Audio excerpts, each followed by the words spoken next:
In a discovery sending ripples through the worlds of archaeology and theology, an ancient inscription unearthed in the Galilee region of Israel is poised to reshape understanding of early Christian history.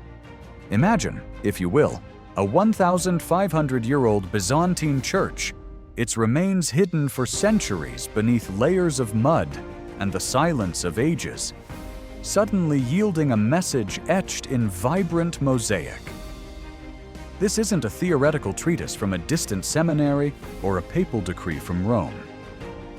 This is a tangible artifact from the very heartland where Christian tradition holds its deepest roots, a pronouncement in ancient Greek that some experts are already hailing as potentially the most significant biblical find in decades.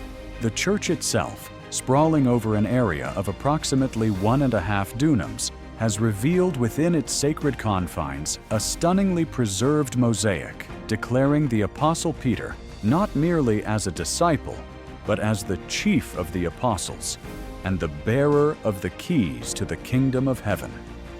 This is far more than a historical curiosity. It's a discovery with the potential to re-energize one of Christianity's most enduring and passionately contested theological discussions. What does this ancient voice, speaking from stone, truly signify? And what are its implications for modern faith?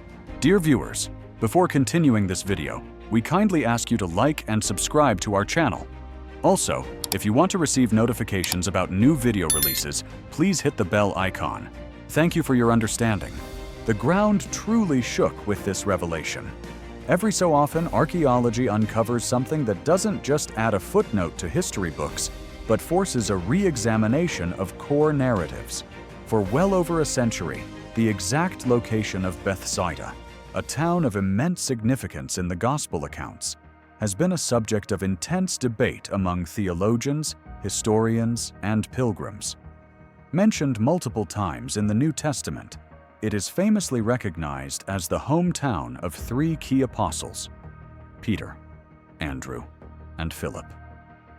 The Gospel of John 1:44 is explicit. Now Philip was from Bethsaida, the city of Andrew and Peter. Yet, despite this textual clarity, Bethsaida's physical location had remained an elusive puzzle, a kind of historical ghost haunting biblical scholarship. Theories abounded, but concrete evidence was scarce, leaving discussions often spirited but ultimately inconclusive. This enduring mystery may now be significantly closer to a solution. On the northern shores of the Sea of Galilee, within sight of the waters that once carried the figures central to Christian faith, a team of archaeologists under the direction of Professor Mordecai Aviam and Dr. Stephen Notley has brought to light the ruins of a Byzantine-era church buried for more than 1,400 years. What they found inside wasn't just archaeologically significant, it was laden with theological weight. In the heart of the church's ancient mosaic floor, an inscription in clear Greek letters refers directly to Peter, bestowing upon him the titles Chief of the Apostles and Bearer of the Keys to the Kingdom of Heaven. The phrasing is unambiguous and powerfully resonates with the words of Jesus to Peter, as recorded in the Gospel of Matthew 16:19. "I will give you the keys of the kingdom of heaven.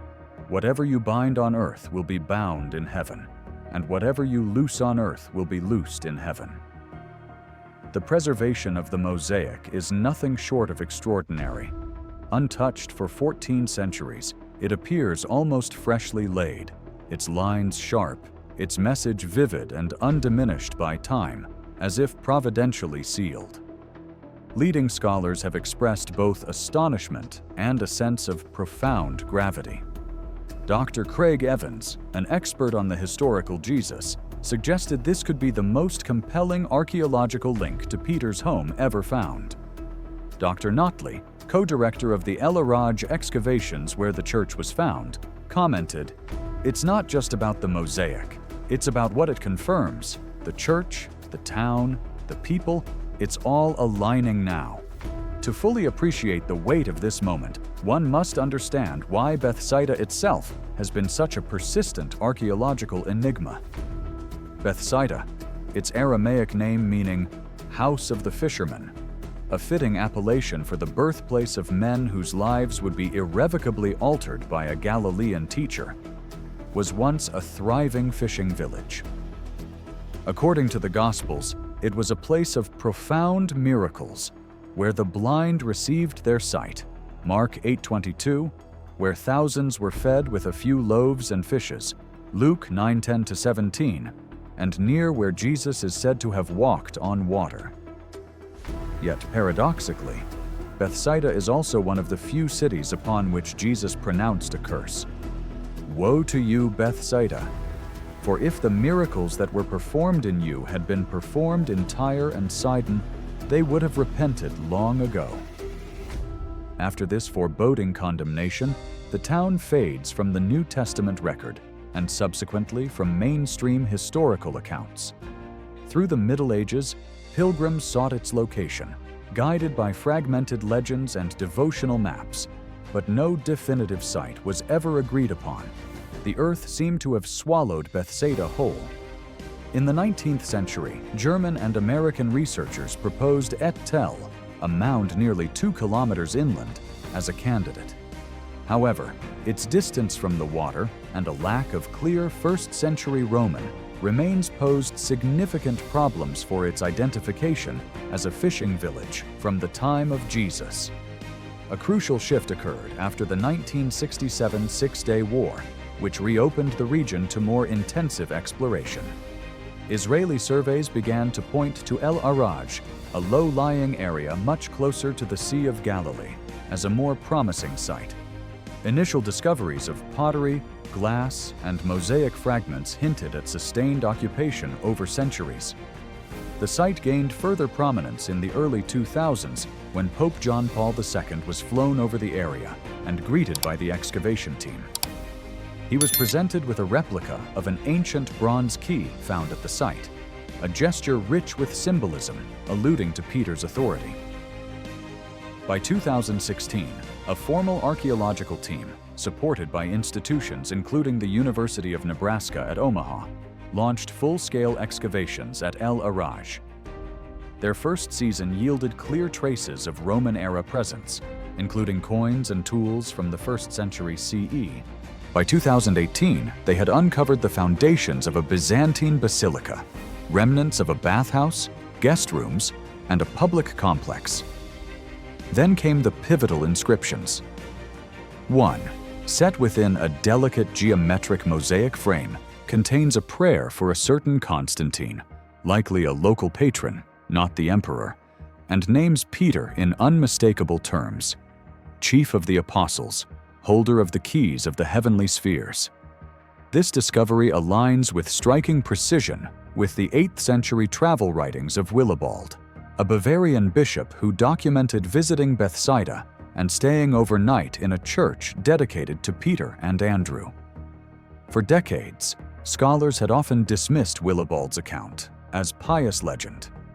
Now, the very church he described, its stones real and its titles intact, may have been found, its language bold and theologically confident. Beneath layers of Galilean soil, under centuries of seasonal floods and quiet accumulation, lay this sacred structure, hidden from the view of history. It waited as empires rose and fell, as maps were redrawn and faith traditions diverged. Then, in 2016, spades met stone. The El Araj excavation, beginning with questions, quickly yielded answers. Archaeologists unearthed the foundations of a Byzantine church resting upon even older Roman layers, a vertical timeline of continuous worship. What emerged was not merely a place of prayer, but a complex containing the church, a bathhouse, and what appears to be an ancient hostel or monastic guest house, precisely the infrastructure expected at an early Christian pilgrimage site. And it was here that the written word re-emerged with such force. 3 separate Greek inscriptions were found in the church's mosaic floor. While 2 were fragmented, one was preserved in near-perfect condition, bearing an immense theological weight in just a few lines. encased in an elegant circular mosaic frame. It reads, "The whole work of paving the diaconicon with mosaic was done by the zeal of Constantine, servant of Christ, for the chief of the apostles and holder of the keys of the heavenly spheres. Saint Peter intercede for him and his children." This is not poetic flourish. It is precise liturgical and theological language. It doesn't just call Peter a disciple, it names him chief of the apostles, implying authority, not mere equality. It refers to him as holder of the keys, directly echoing Christ's words in Matthew 16:19 and rooted in Old Testament imagery, where keys symbolize dynastic succession and stewardship. Isaiah 22:22.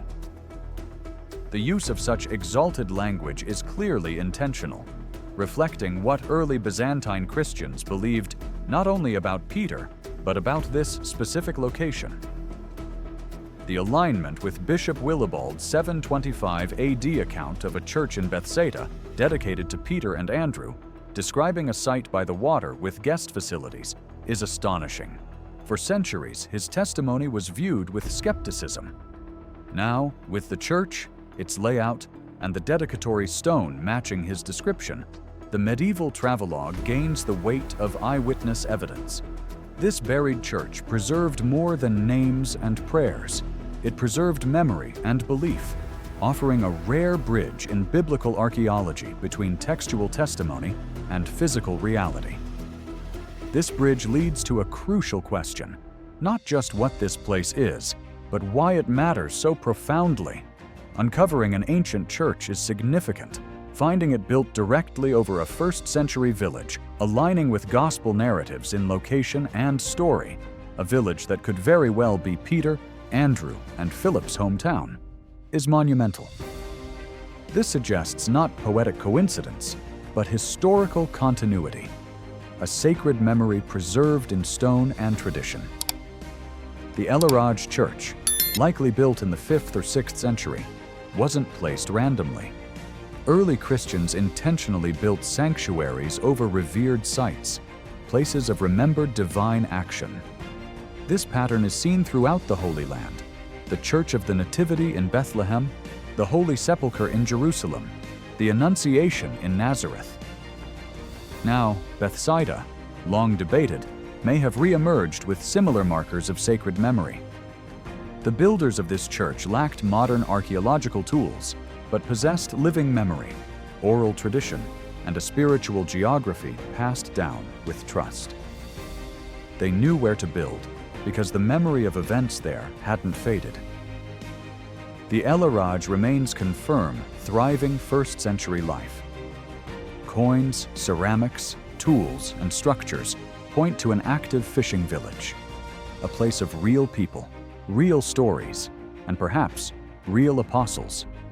Above it all stood a church dedicated specifically to Peter, the one to whom Jesus said, "I will give you the keys of the kingdom of heaven." This alone would be extraordinary. But the inscription goes further, calling him Chief of the Apostles, Koryphaios in Greek, a title of preeminence, not casual respect, implying divinely appointed leadership. Crucially, this inscription is in Greek, not Latin, and originates from Byzantine Christians in the East, long before the Great Schism, in a region close to the Apostles in time and place. This is incredibly important. It suggests the idea of Peter's primacy, his unique authority, was not a later Roman invention, but was already embedded in the thought and worship of the early, undivided church, East and West. Then there is the second title, Holder of the Keys to the Heavenly Kingdom. This is a direct reference to Matthew 16:19, a cornerstone of Petrine theology, signifying spiritual authority. This verse, debated for centuries, is now found inscribed in stone in Peter's homeland by people who lived long before many of those theological battles began. This discovery doesn't prove every later claim, but it powerfully demonstrates that Peter's unique role was recognized and proclaimed across diverse Christian traditions far earlier and more broadly than often assumed. It shows that in the land where Peter fished and followed, the early church remembered him not just as another apostle, but as one chosen to lead. For nearly 2 millennia, Peter's role has been central to Christian identity and, at times, division. Critics of interpretations emphasizing Peter's unique authority often point to Matthew 18:18, where Jesus seems to extend binding and loosing authority to all apostles, suggesting Peter was a representative. While other apostles received authority, the keys were uniquely given to Peter in Matthew 16. In ancient times, keys symbolized stewardship and delegated royal power. Holding the king's keys meant wielding his authority. This symbolism is rooted in Isaiah 22:22, where Eliakim receives the key of the house of David. The parallel in Matthew 16 is unmistakable, and the El Araj discovery strengthens this connection. It shows that linking Peter to singular authority wasn't a late, Rome-centric innovation, but was embraced by the early Byzantine Church centuries before medieval papal structures and the East-West split. This inscription reveals a convergence of scripture, tradition, and memory, confirming that even in Galilee, Peter's role as keeper of the heavenly keys was revered. While this find doesn't mandate a particular modern theological stance, it anchors interpretations of Peter's prominence in deep historical soil. It suggests the idea of Peter as a leading figure isn't solely a product of Roman political consolidation, but a belief so strong, early, and widespread that it was etched in stone in his own region. For all observers, this discovery prompts consideration. Can the continuity of this belief, spanning centuries, empires, and languages, be easily dismissed? Or does it invite deeper reflection on leadership, authority, and unity within Christian history? This excavation on Galilee's shores has become a moment of profound significance where faith, history, and scripture meet in stone. The El Araj mosaic is more than an artifact. It's a clear, confident message from the past, affirming not only Peter's name, but his role and the conviction with which early Christians remembered him. This isn't just about geography or archaeology, it's about the continuity of belief, now confirmed by the very earth where it began.